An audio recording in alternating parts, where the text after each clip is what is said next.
ku soo dhawow qaybta muuqaalada barashada ee Ogow EMR badqab iyo maamuus habraaca duugista dadka u dhintay COVID-19 marka lala macaamilayo meydadka u dhintay COVID-19 culimada iyo hogaamiyayaasha islaamku waxay dejiyeen habraaca shareecada waafaqsan kuwaas oo tixgelin siinaya laba arrimood ugu horeyn inaan khatar la gelin nafta dadka meydka la macaamilaya iyo guud ahaan bulshada ilaalinta naftu waa tiirka ugu horeeya ee shanta tiir ee maqaasida shareecada islaamka sidaa darteed ayaa waajib kasta oo kale loogu hormarinayaa ilaalinteeda marka xigta sida diintu qabto xurmada marxuumka iyo dareenka ehelkiisaba waa in la maamuuso inta ay macquul tahay marka lagu jiro xaaladaha qayrul caadiga sida xilliyada ay jiraan dagaalada xanuunada faafa khataraha dabiiciga iyo masiibooyin kale dhaqidda marxuumka habraaca dhaqidda haddii qalabka difaaca qofka la helayo dhaqidda ka hor xiro dhar cusub oo la dhaqay maalin kasta oo aad shaqaynayso gacmaha ilaa suxullada biyo iyo saabuun ilaa 20 ilbiriqsi ka hor inta aanad shaqada soo gelin iyo kadib marka aad shaqada ka baxdo maalin kasta xilliga dhaqidda xiro qalabka difaaca qofka PPE oo cusub xilli kasta oo aad shaqaynayso dibna ha u xiran haddii aad iska bixiso kuwan waxaa ka mid ah gacmo gashi shuluga biyaha celiya iyo afxirka nooca N95 isticmaal oo kiyaalaha difaaca si uu indhaha iyo wajiga u difaaco ka fogow inaad taabato meydka adigoo aan xirnayn qalabka difaaca PPE ka fogow inaad taabato indhahaaga sankaaga afkaaga ama wajigaaga xilli kasta oo aad ku guda jirto howlaha duugista haddii lagama maarmaan noqoto raaca habraaci gacmo dhaqashada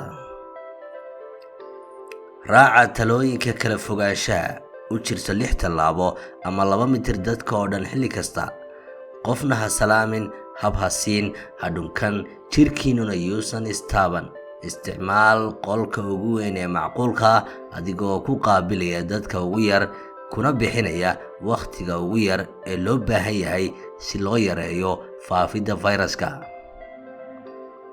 ka fogow la falgelidda jirkaaga sida inaad timahaaga shanlaysato cidiyaha jarato ama aad xiirato si aad uga fogaato faafinta haraaga fayraska dhaqidda kadib dhammaan kooxuhu waa in ay ku tuuraan dharka difaaca qofka gacmo gashiga afxirka iyo shuluga weel qashin oo dabool lagu xiro leh kadibna ay si fiican gacmaha ilaa suxullada ugu dhaqaan saabuun 20 ilbiriqsi isla markaana ay nadiifiyaan cidiyaha iyo faraha dhexdooda miiska dhaqidda waa inay nadiifiyaan dabadeedna jeermis dila ku buufiyaan qayb ka mida kooxdu sidoo kalena sagxadda waa in la dhaqo marka meydka la kafana kadib dhammaan dadka ku howlan qaadidda dhaqidda kafanida iyo nadiifinta waa inay intaa kadib ku qubaystaan saabuun iyo biyo musqusha loogu talagalay haddii ay jirto ama ay isla marka ay guriga ku laabtaan intaysan cid kale la macaamilin ay qubaystaan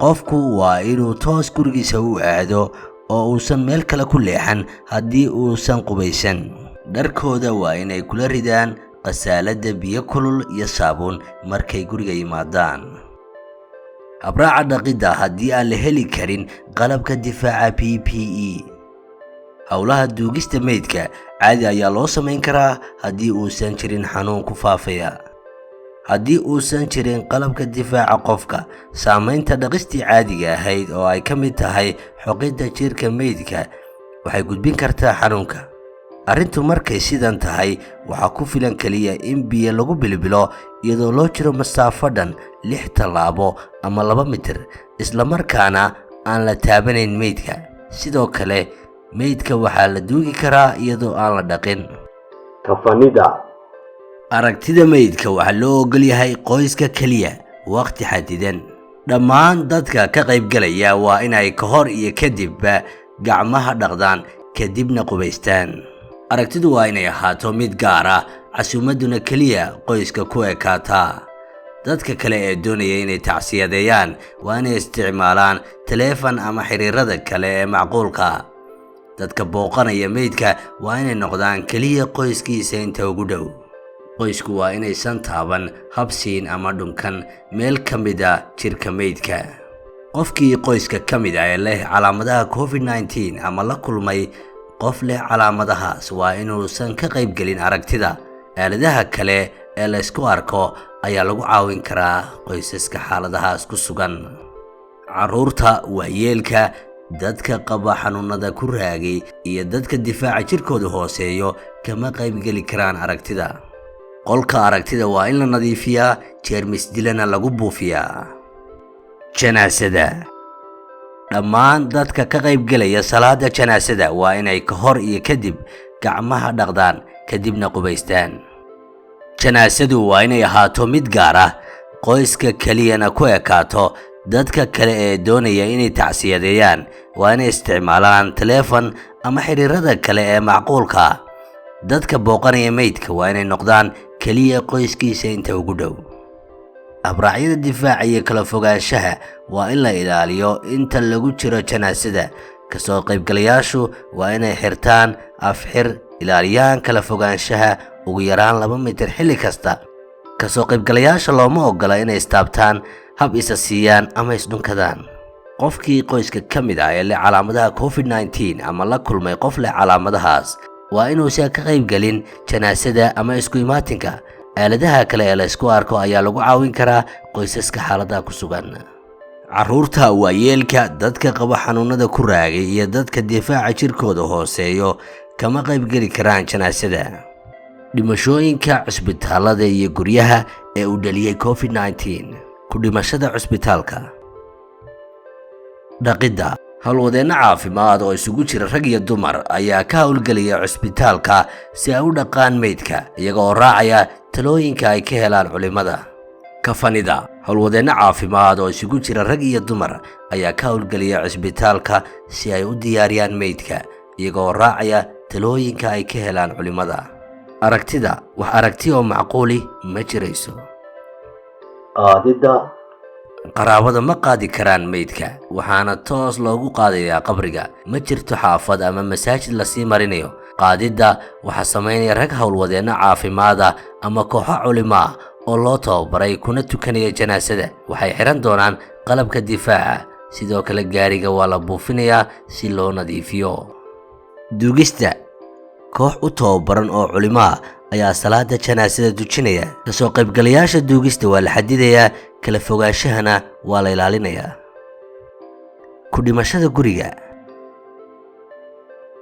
dhaqidda. qaraabadu waa inaysan dhaqin meydka. koox la tababaray oo isugu jira culimo iyo howlwadeenno caafimaad oo rag iyo dumar ah ayaa lala xiriirayaa. iyaga oo xiran qalabka difaaca ayay imaanayaan guriga meydku yaal si ay u dhaqaan. kafanida.